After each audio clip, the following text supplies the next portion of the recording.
Well, I call this one a very big punishment on Barcelona by PSG, bringing you to speed with the actions from the UEFA Champions League. I didn't see it coming, but then this is how it has actually happened. This is a big slap and a big punishment on Barcelona. Could we say it's because, I don't know, Messi is no longer there? That's the reason all of this is happening. I don't really know, but then I think you can actually look at it from that angle. How did it really happen? It was Kylian Mbappe who struck twice as Paris Saint-Germain battled back to beat 10-man Barcelona 4-1 and book a place in the Champions League semi-finals with a 6-4 aggregate triumph on Tuesday. That was yesterday. Rafinha, of course, fired Barcelona ahead early in, but according to what really happened, Ronaldo at 29th minute, red card turned the whole game into a tie in PSG's favor, despite the Spanish champions leading by just 2 goals following a 3-2 quarterfinals first leg win. According to the information, the French champions have never won the trophy despite a huge investment, but demonstrated they have the backing weapons in their squad to do so. PSG coach talking about Luis Enrique, who led Barcelona to their 2015 Champions League. If you remember that period, you can at least relate with what I'm saying. He actually came up to say that he believed his team would turn things around despite never having a manager to after a first leg home defeat. And of course, so it was actually proven. But then, 5-time winners talking about Barcelona, we are dreaming of a first semi-final return since 2019, but Rajo's red card for pulling down the relentless, deadly Barcelona, undermined their grip on the tie, and that was how it actually happened from that axis. But then I think we should be congratulating them. It's not easy. Moving away from there, Borussia Dortmund were able to reach their first Champions League semi-final in 11 years. Calm down. Oh my God, 11 years. They are making it for the very first time. But then, as a matter of fact, by producing a superb second half comeback. That's what I call it. I call it a superb second half comeback.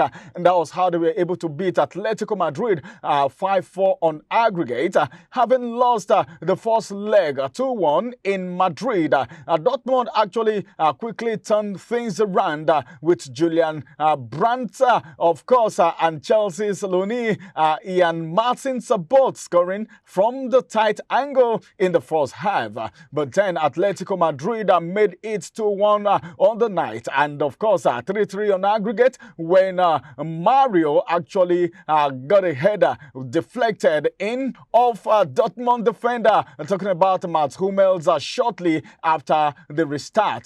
Dortmund defender Martin, whose goal gave Dortmund a 3-2 aggregate lead, said he had been dreaming of this moment for a very long time. As a kid, he's been dreaming this actually happened, and it happened yesterday. Martin is just 22-year-old, and he signed a contract extension with, of course, our parent club, talking about Chelsea, in January, before joining Dortmund on loan until the end of the season. Dortmund had not reached the last 4 of the Champions League since the Finnish runner-up in 2012-2013. That's a very long time coming. Atletico, on their own part, conceded 4 goals in the Champions League knockout tie for the first time since losing 4-1 to rivals Real Madrid in 2014 final. Okay, but then Diego Simone's side have now, of course, gone 7 years without reaching the final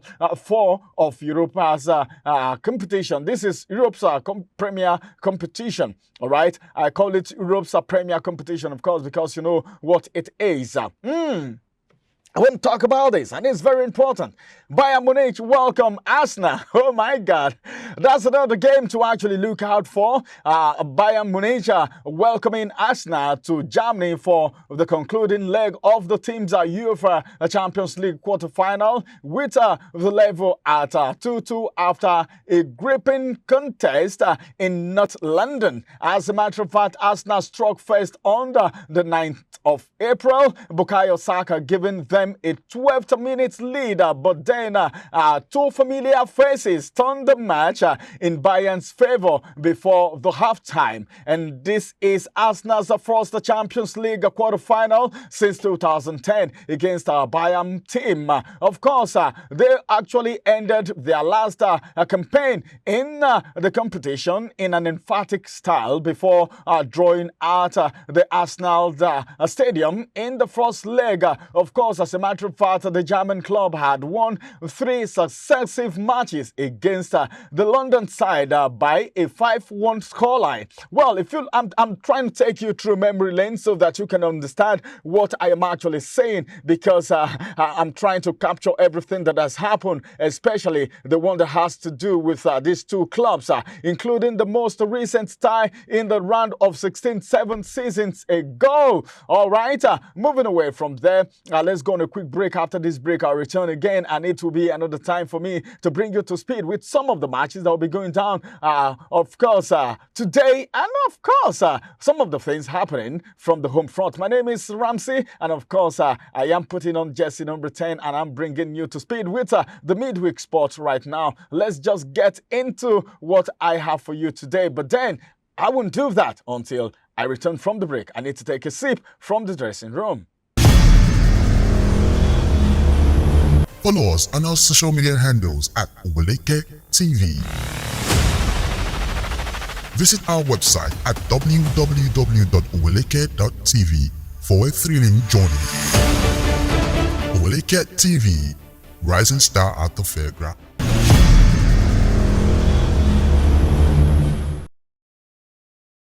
All right, welcome back from that break. It's still a very wonderful time right here from Midweek Sport with MC Ramsey. And of course, some games going down in the UEFA Champions League quarterfinal is what I'm about bringing to you. Manchester City will be taking on Real Madrid. And you know what that match is speaking? That match is speaking volume.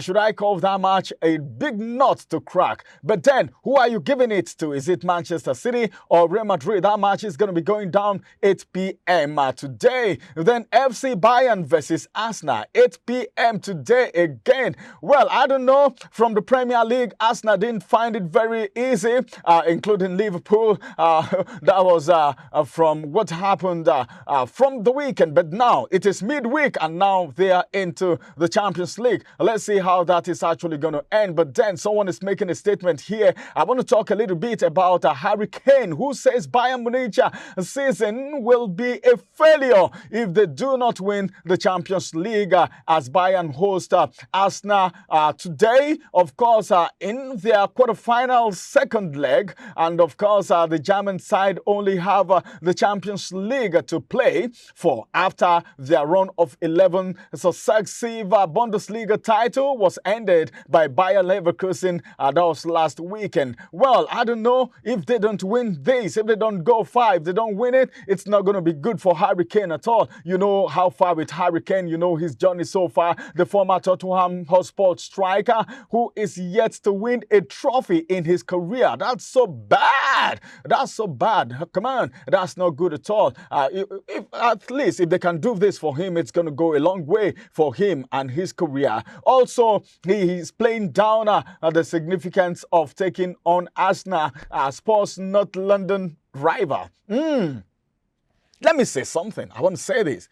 You know, Harry Kane, he is a good player, fantastic player. But you know what it means for you not to get a trophy all through your career. It's not a good one. The England captain, who has scored 39 club goals in all competition this season, was released by the Gunners, of course, as a young star. And he's going to be playing against the same club that actually released him when he was a young star. Let's see how his performance is going to go. But then, which of these clubs are you giving it to? I don't know. But then, Harry Kane needs something. He needs something to go home with.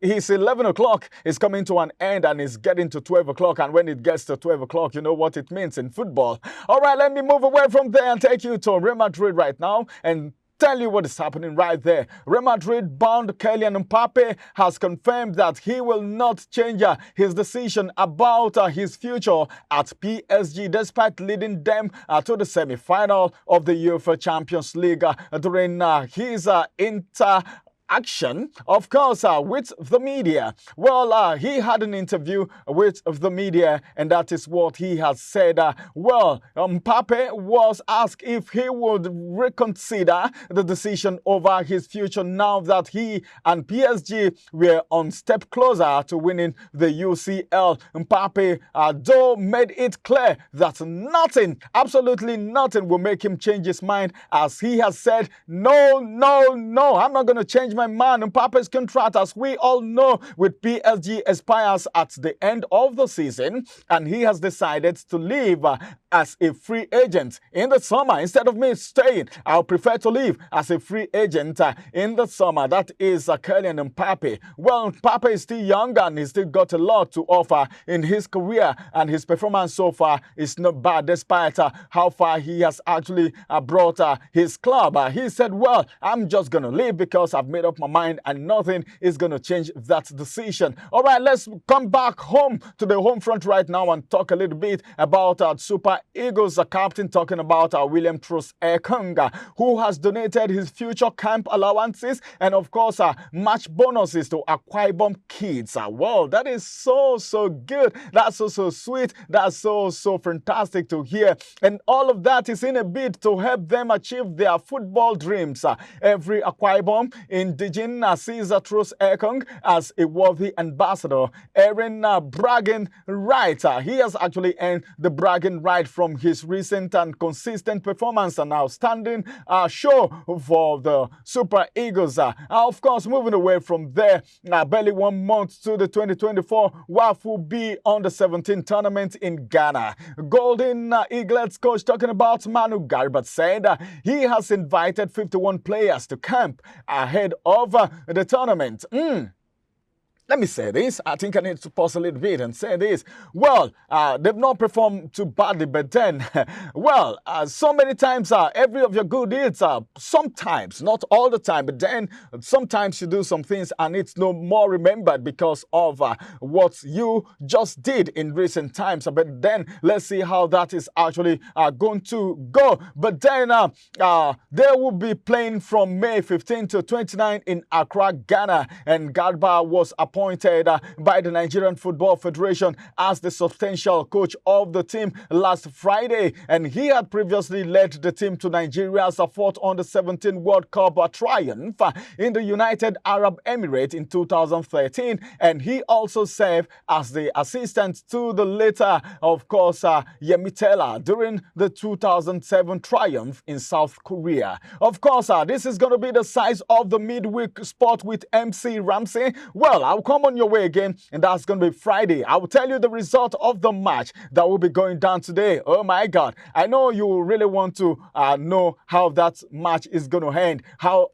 I don't know, but then Harry Kane is begging. I think it needs to be considered, but then it is a game. No one comes to the stadium just to complete his opponent. Everyone is coming to win, and everyone is gunning for the trophy. But Arsenal, how's he going to go for them? Well, once beaten, twice shy, or twice beaten, once shy. Whichever way you want to put it. Arsenal, are you going to make it today? Remember what happened in the Premier League? May you not have a repeat of it. Okay, this is going to be the size, like I said earlier, for the midweek sport with MC Ramsey. I'll come on your way again. That's going to be Friday. Bye-bye for now, and have a beautiful week ahead of you.